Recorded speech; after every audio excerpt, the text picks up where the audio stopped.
Welcome to stake गुरुजी। इस video में नमामि गंगे राज्य पेयजल एवं स्वच्छता मिशन का इससे पहले जूनियर इंजीनियर और असिस्टेंट इंजीनियर सिविल का जो इंटरव्यू हुआ था उसमें जो पूछे गए प्रश्न थे उनको डिस्कस करेंगे। ये जो इंटरव्यू है इससे पहले messrs gravity facility management solution private limited में जो इंटरव्यू हुआ था उसको कंडक्ट करेंगे और आपको जो इंटरव्यू में जाना है क्या क्या डॉक्यूमेंट्स लेके जाना है उसको डिस्कस करते हैं। तो सबसे पहले डॉक्यूमेंट्स की बात करें तो आपको एक रिज्यूम लेके जाना है, अपना रिज्यूम बना लीजिएगा और सेवा योजन के वेबसाइट पर और 12th की मार्कशीट लेके जानी है, marksheet plus certificate, diploma degree जो भी आपने किया है मार्कशीट लेके जानी है, उसका certificate, experience certificate, caste certificate, domicile certificate, Aadhaar card, PAN card और पासबुक, बैंक जो अकाउंट है उसका आपको पासबुक और 5 फोटो लेके जाने हैं। इन सभी के आपको और ध्यान रखिएगा सेवा योजन के प्रिंट आउट ज़रूर निकाल लीजिएगा, इनके ओरिजिनल भी लेके जाने हैं और 2 सेट जेरोक्स, 2 सेट आपको फोटोस्टेट लेके जाने हैं। अब हम बात कर लेते हैं कि इससे पहले जो इंटरव्यू हुआ था वहाँ पर नमामि गंगे में क्या क्वेश्चन पूछा गया था। तो सबसे पहला जो क्वेश्चन पूछा गया था जो सबसे ज़्यादा इंपॉर्टेंट है वो नमामि गंगे से पूछा गया था कि नमामि गंगे प्रोजेक्ट क्या है, नमामि गंगे परियोजना कब शुरू हुई थी, कब लागू हुई थी, इसमें साथ साथ जल जीवन मिशन कब स्टार्ट हुआ था, गंगा ग्राम परियोजना कब शुभारंभ क्या हुआ था, एनजीसी का फुल फॉर्म क्या है, एनएमसीजी का फुल फॉर्म क्या है और नमामि गंगे प्रोग्राम के मेन पिलर्स क्या है, ऑब्जेक्टिव क्या है, ये योजना क्या है। तो इसी से रिलेटेड थोड़ा डिस्कस कर लेते हैं। तो सबसे पहले बात करते हैं नमामि गंगे कार्यक्रम के बारे में। तो देखिए जो नमामि गंगे कार्यक्रम है वो 2014 में इसकी शुरुआत हुई थी।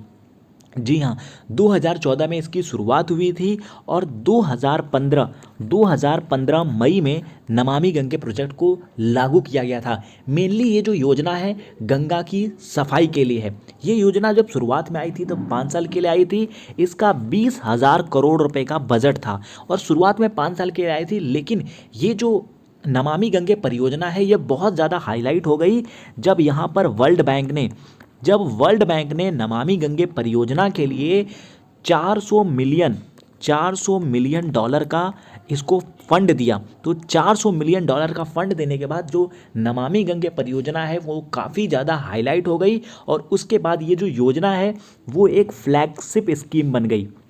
आप देखते होंगे बहुत सी स्कीम होगी, तो ये सेंट्रल गवर्नमेंट की फ्लैगशिप स्कीम है। और फ्लैगशिप स्कीम का मतलब क्या होता है? फ्लैगशिप स्कीम का मतलब होता है वो योजना जो प्रायोरिटी बेसिस पे है, यानी कि जो इम्पॉर्टेंट बेसिस पे है, जिसको सबसे पहले जगह दी जा रही है।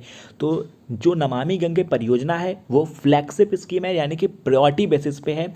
2014 में स्टार्ट हुआ था और 15 में लागू हो गया था, मई 2015 में। सेंट्रल गवर्नमेंट की योजना है और इसका जो मेन काम क्या है? जो गंगा नदी है, गंगा नदी को प्रदूषण को कम करना, गंगा नदी का जो प्रदूषण है, गंगा नदी के प्रदूषण को कम करने के लिए है। साथ में प्रदूषण को कम करने के साथ गंगा नदी का जो गंगा नदी को पूर्ण जीवित करने के लिए ये है। तो इसका जो स्कीम है इसको इम्प्लीमेंटेशन करने के लिए सेंट्रल गवर्नमेंट की जो यूनियन मिनिस्ट्री है उसमें एक डिपार्टमेंट है वाटर रिसोर्स। मैं पूरा नाम लिख देता हूँ इसका जो डिपार्टमेंट है water resource river development and Ganga rejuvenation. तो ये डिपार्टमेंट है, फिर से मैं नाम ले लेता हूँ, ministry of water resource, river development and Ganga rejuvenation, ये पूरा इसका नाम है। तो ये हुआ। उसके बाद यहाँ पे एक इम्पॉर्टेंट है कि गंगा ग्राम परियोजना, ये भी नमामि गंगे के अंदर ही आता है। जो गंगा ग्राम परियोजना है इसका जो शुभारंभ हुआ वो हुआ 23 दिसंबर 2017 को। ये डेट पूछी जाती है कि गंगा ग्राम परियोजना कब हुआ? 23 दिसंबर 2017 को। उसके साथ साथ जिसमें आप वर्क करने जा रहे हैं जल जीवन मिशन। तो ये जो जल जीवन मिशन है इसका स्टार्टिंग किया था माननीय प्रधानमंत्री नरेंद्र मोदी जी ने, जल जीवन मिशन। और ये जो जल जीवन मिशन है ये हुआ था 5 अगस्त 2019 को। ये डेट भी याद रखिएगा, काफ़ी ज़्यादा इम्पॉर्टेंट है। अब मैं कुछ इंपॉर्टेंट फुल फॉर्म आपको बता देता हूँ। मेन ऑब्जेक्टिव क्या है, देखिए जो ऑब्जेक्टिव है सैनिटेशन यानी कि साफ सफाई, जो विलेज के पास में जितनी गंगा नदी के किनारे हैं उनकी साफ सफाई।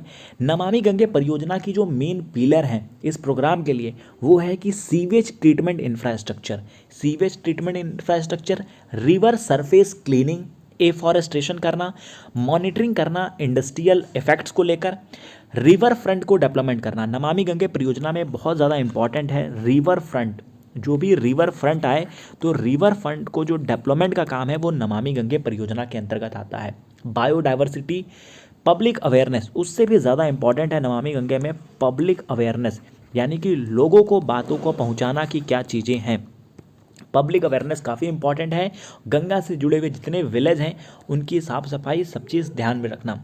उसके बाद ये जो इसमें एक क्वेश्चन पूछा जाता है एनजीसी का फुल फॉर्म। एनजीसी का मतलब होता है national Ganga council, national Ganga council. और इस नेशनल गंगा काउंसिल का जो हेड होता है वो प्रधानमंत्री होता है, यानी कि पीएम होता है। और ये जो एनजीसी है, एनजीसी ये आता है हमारा ईपीए के अंदर। ईपीए क्या होता है, एनवायरनमेंट प्रोटेक्शन एक्ट 1986, इसके अंडर में आता है। और इनके जो हेड होते हैं वो प्रधानमंत्री होते हैं। साथ में एक फुल फॉर्म पूछा जाता है एनएमसीजी। एनएमसीजी का फुल फॉर्म होता है national mission for clean Ganga. ये national mission for clean Ganga शुरू हुआ था 2011 में इस्टेब्लिश्ड हुआ था। तो ये कुछ क्वेश्चन है जो नमामि गंगे से रिलेटेड है। अब बात कर लेते हैं कुछ सिविल इंजीनियरिंग के क्वेश्चन। अगर सिविल इंजीनियरिंग की बात करें तो बेसिकली जो सिविल इंजीनियरिंग में आपसे क्वेश्चन पूछा जाएगा, सीमेंट से पूछा जाएगा, ब्रिक से पूछा जाएगा, सीमेंट ब्रिक कंक्रीट से आपसे क्वेश्चन पूछा जाएगा, स्लैब से क्वेश्चन पूछा जाएगा। 1 वे स्लैब, 2 वे स्लैब्स क्या होते हैं, जो पिछली बार पूछे गए थे वो क्वेश्चन मैं बता दूं तो एसपीटी पूछा गया था, यानी कि स्टैंडर्ड पेनिट्रेशन टेस्ट क्या होते हैं। सॉइल के टेस्ट पूछे गए थे। फाउंडेशन के पूछा गया था, फाउंडेशन के बारे में। स्टैंडर्ड स्लोप क्या होता है, कि स्टेयर केस का जो एक सीढ़ी होती है, स्टेयर केस का स्टैंडर्ड स्लोप क्या होता है, तो ये होता है 25 डिग्री से लेकर 40 डिग्री होता है। साथ में पूछा गया था कि ग्राउट क्या होता है। ये क्वेश्चन बहुत ज़्यादा फेवरेट क्वेश्चन है। ग्राउट क्या होता है, तो कंक्रीट का जो फ्लूइड फॉर्म होता है, कंक्रीट का जो फ्लूइड फॉर्म होता है, फ्लूइड फॉर्म ऑफ कंक्रीट, तो फ्लूइड फॉर्म ऑफ कंक्रीट को ग्राउट कहते हैं। मैं यहाँ पर लिख देता हूँ फिर से, ग्राउट क्या होता है, फ्लूइड फॉर्म ऑफ कंक्रीट, यानी कि कंक्रीट का फ्लूइड फॉर्म जो होता है उसे ग्राउट कहते हैं। इस ग्राउट का इस्तेमाल कहाँ करते हैं, इसका यूज कहाँ करते हैं, जो भी कंस्ट्रक्शन के अंदर वॉइड्स हैं, कंस्ट्रक्शन के अंदर जो वॉइड्स होते हैं उन वॉइड्स को भरने के लिए, इन वॉइड्स को फिल करने के लिए ग्राउट का यूज किया जाता है। फिर एक क्वेश्चन पूछा गया था लास्ट टाइम, जो कंपैक्शन होता है, कंपैक्शन का बेस्ट मेथड कौन सा है, तो कंपैक्शन का जो बेस्ट मेथड होता है वो होता है मैकेनिकल वाइब्रेटर, मैकेनिकल वाइब्रेटर। एसएमएफई काफ़ी अच्छे से पढ़ लीजिएगा। सॉइल मैकेनिक्स से क्वेश्चन काफ़ी ज़्यादा पूछे जाएंगे, जैसे void ratio, porosity, degree of saturation, जो बेसिक वन लाइनर क्वेश्चन है उन पे ध्यान रखिएगा। Unit weight of steel, unit weight of steel 7850 kg पर मीटर क्यूब। उसके साथ साथ जिन भी एस्पिरेंट को के पास एक्सपीरियंस सर्टिफिकेट है, जी हाँ, जिनके भी पास एक्सपीरियंस सर्टिफिकेट है, उनके एक्सपीरियंस सर्टिफिकेट के बेसिस पे वहाँ से क्वेश्चन पूछा गया। जो भी आप फील्ड में काम किए हैं, कंस्ट्रक्शन में किए हैं, किसी वाटर डिपार्टमेंट में किए हैं, बिल्डिंग कंस्ट्रक्शन में किए हैं, जहां भी काम किए हैं, साइट वर्क से रिलेटेड आपसे क्वेश्चन पूछा जाएगा। ओपीसी को अच्छे से तैयार कर लीजिएगा। ओपीसी मेनली 33, 43 और 53 ग्रेड होता है। तो ऑर्डिनरी पोर्टलैंड सीमेंट के ऊपर क्वेश्चन आपसे पूछा जाएगा। ब्रिक की कंप्रेसिबिलिटी से क्वेश्चन पूछा जाएगा आपसे। उसके बाद जो क्रैक लेंथ होती है आपसे, ये लास्ट टाइम का क्वेश्चन है, crack length, crack length of slab, तो स्लैब की जो क्रैक लेंथ होती है 0.42 डी ये होती है। फिर standard height of standard height of floor, तो किसी भी फ्लोर की स्टैंडर्ड हाइट कितनी होती है, 3 मीटर। जब एक मल्टी स्टोरी बिल्डिंग बनाते हैं तो उसकी हाइट 3 मीटर होती है या 10 फीट, ये क्वेश्चन पूछा गया था। उसके बाद स्लम्प वैल्यू अच्छे से प्रिपेयर कर लीजिएगा कि स्लम्प टेस्ट क्या होता है, slump value, workability, compaction factor test. Mix से क्वेश्चन जरूर पूछा जाएगा। मिक्स में M15 की वैल्यू, M20 में क्या क्या आता है, M25, तो इस तरीके से जो मिक्स है, मिक्स जरूर प्रिपेयर कर लीजिएगा। केमिकल कंपोजिशन ऑफ सीमेंट, जहाँ पे tri calcium silicate, di calcium silicate, tetra calcium aluminium ferrite और उसके साथ साथ ट्राई कैल्शियम एल्यूमिनेट, ये जो केमिकल कंपोजिशन है यहाँ से। तो ये सारी चीज़ें पूछी गई थी। मेनली आप नमामि गंगे से रिलेटेड क्वेश्चंस प्रिपेयर कर लीजिएगा। आपको मैं कुछ क्वेश्चन प्रिपेयर किए दिखा भी देते हैं। तो जो लास्ट टाइम इंटरव्यू में क्वेश्चन पूछे गए थे उसी के बेस पे एक पीपीटी प्रिपेयर किए हैं। यहाँ पे आप देख सकते हैं ऑर्डिनरी पोर्टलैंड सीमेंट 53 ग्रेड के ऊपर कि 53 ग्रेड, ये जो भी मैं क्वेश्चंस हैं, ये जो भी मेंशन है, ये सब मैं अपने टेलीग्राम ग्रुप में डाल दूंगा। तो टेलीग्राम ग्रुप आप ज्वाइन कर लीजिएगा। स्टैक गुरुजी नाम से टेलीग्राम ग्रुप है, वहाँ पे आपको ये सारे क्वेश्चंस मिल जाएंगे स्टैक गुरुजी टेलीग्राम ग्रुप में। कंक्रीट क्या होता है? तो कंक्रीट एक मिक्सचर होता है सीमेंट सेट एग्रीगेट का, यहाँ पे ये कंपोजिशन होता है कंक्रीट, आप देख सकते हैं। उसके बाद कॉम्पैक्शन क्या होता है, कॉम्पैक्शन का यूज क्या होता है, कैसे रिलीज करते हैं। फिर रेनफोर्स्ड कंक्रीट क्या होता है, यूनिट वेट ऑफ कंक्रीट क्या होता है, यहाँ पे आप देख सकते हैं 25 किलो न्यूटन पर मीटर क्यूब आरसीसी के लिए होता है, यहाँ पे 25 किलो मीटर। और ये जो नॉर्मल कंक्रीट के लिए होता है 24 किलोमीटर 24 पॉइंट समथिंग होता है, तो यहाँ पे 24 किलो न्यूटन पर मीटर क्यूब, और आरसीसी के लिए 25।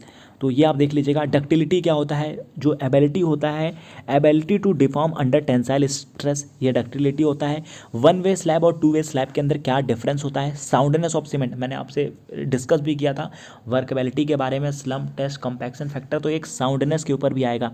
तो अगर साउंडनेस लास्ट टाइम पूछा गया तो इस बार आपको प्रिपेयर कर लेना है कि ली चैटियर अपरेटस क्या होते हैं, ली चैटियर अपरेटस से रिलेटेड। उसके बाद ऑटोक्लेव टेस्ट और ली चैटियर अपरेटस आप प्रिपेयर कर लीजिएगा, काफ़ी इंपॉर्टेंट रहेगा। वन स्टोरी बिल्डिंग और टू स्टोरी बिल्डिंग्स में क्या डिफरेंस होते हैं, जिसके एक रूफ होता है वो वन स्टोरी, दो रूफ होंगे तो टू स्टोरी। क्रैक लेंथ क्या होता है, 0.42 डी क्रैक लेंथ होता है, जो डी होता है depth of slab. Multi storey building की हाइट पूछा गया है तो 3 मीटर या फिर आप 10 फीट कह सकते हैं। एक स्टैंडर्ड स्लोप का क्या होता है स्लोप, तो 25 डिग्री से लेकर 40 डिग्री तक होता है यहाँ पे।